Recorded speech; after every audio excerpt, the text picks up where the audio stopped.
క్రైస్త lord, హల్లెలూయా. దేవునికి స్తోత్రం. ప్రభు పరిశుద్ధ నామమునకు మహిమ కలుగును గాక.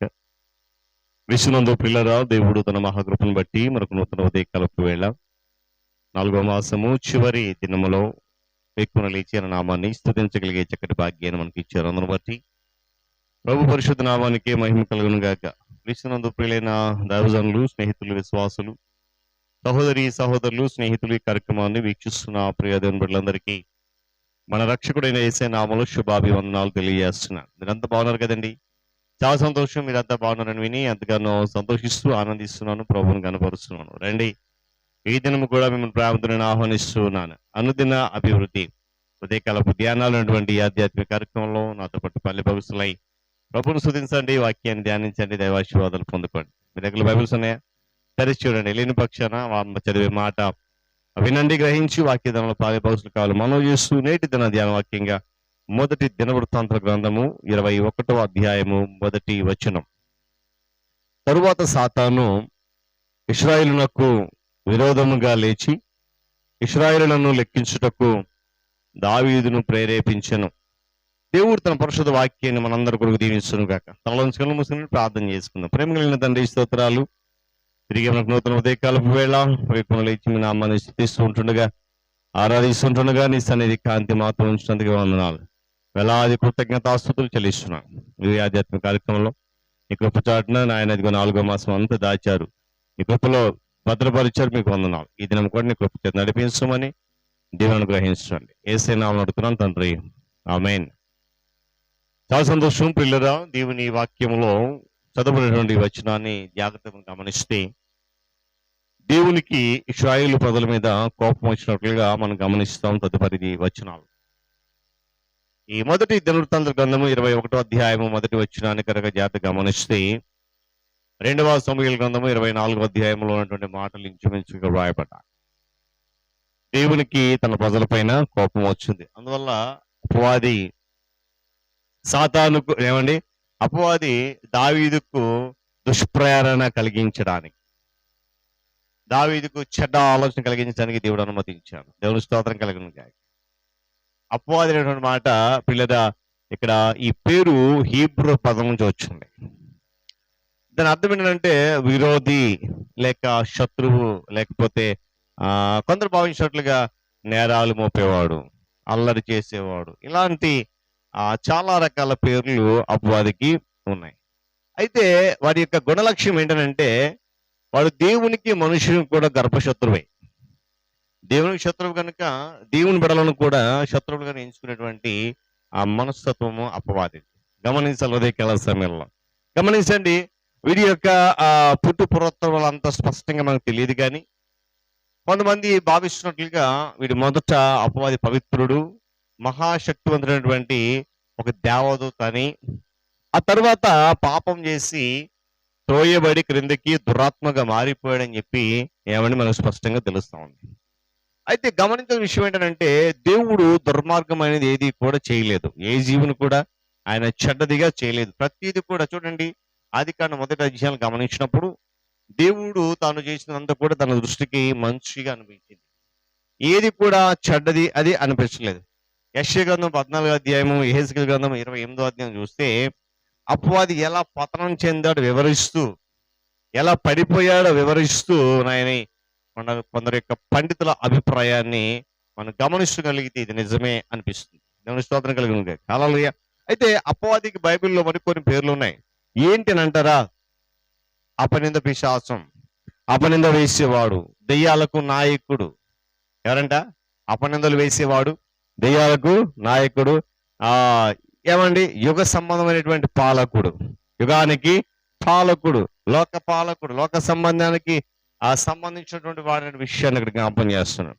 ఈ యుగ దేవుడు అటండి అపవాదుకున్న పేర్లు. మరొకటి ఏంటంటే వాయుమండల రాజ్యాధికారి, రెక్కలున్న మహాసర్పం లేక ఆది సర్పం. ఇవన్నీ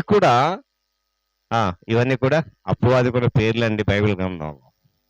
చూడండి, ఎందుకు ఈ మాటలు ఈరోజు జ్ఞాపకం చేస్తున్నానంటే ఏ విధంగానైనా నేను మోసం చేయడానికి ఇష్టపడేటువంటి మనస్తత్వం కలిగినటువంటి అపవాది అపనింద వేసే విధంగానో, లేకపోతే నీకు దుష్ప్రేరణ కలిగించే విధానంలో రకరకాల ఆశలు చూపించి రకరకాల విధానాన్ని వివరించేటువంటి పరిస్థితులు కల్పిస్తూ ఉంటాడు అపవాది. మనుషులందరూ కూడా అపవాదిని పూజించాలనేది అపవాది యొక్క భరోసా లేక కోరిక. దేవునే పూజిస్తూ ఉన్నారు, నేనేమో తక్కువ దేవుడి కంటే, నన్ను కూడా పూజించాలనేది అపవాది యొక్క కోరిక. గమనించాలి ఉదయకాల సమయం. చూడండి, తనకు చేతనైనంత మట్టుకు అనేక మందిని పాడు చేయడానికి ప్రయత్నం చేస్తాడు. ఎవరు కూడా మంచిగా ఉండడానికి వీల్లేదు, ఎవరు కూడా మంచి మార్గం నడవడానికి వీల్లేదు, ఎవరు కూడా మంచిని అనుసరించి మంచి వరకు బ్రతకడం వానికి ఇష్టం లేదు. వేధించడానికి తిరుగుతా ఉన్నాడు సాధ్యమైనంత మటుకు, తనకు చేతనంత మటుకు సుదూర ప్రాంతం తిరుగుతా ఉన్నాడు మనుష్యులను ఏం చేయడానికంట, వేధించడానికి. చెప్పాను కదండి. కారణం ఏంటంటే ఆ వేదనకు గురైపోయి మనుషులు తనను పూజిస్తారనేటువంటి ఒక దురాలోచన కలిగినటువంటి అపవాది. పాపం చేసే విధంగా ప్రతి మనిషిని పురుగొల్పుతూ ఉంటాడు. ఏమండి, వాడు ప్రేరేపణ అలాగా ఉంటది. ఇది నిజమే, ఇది చెయ్యి, ఇది పర్వాలేదు అని చెప్పేసి.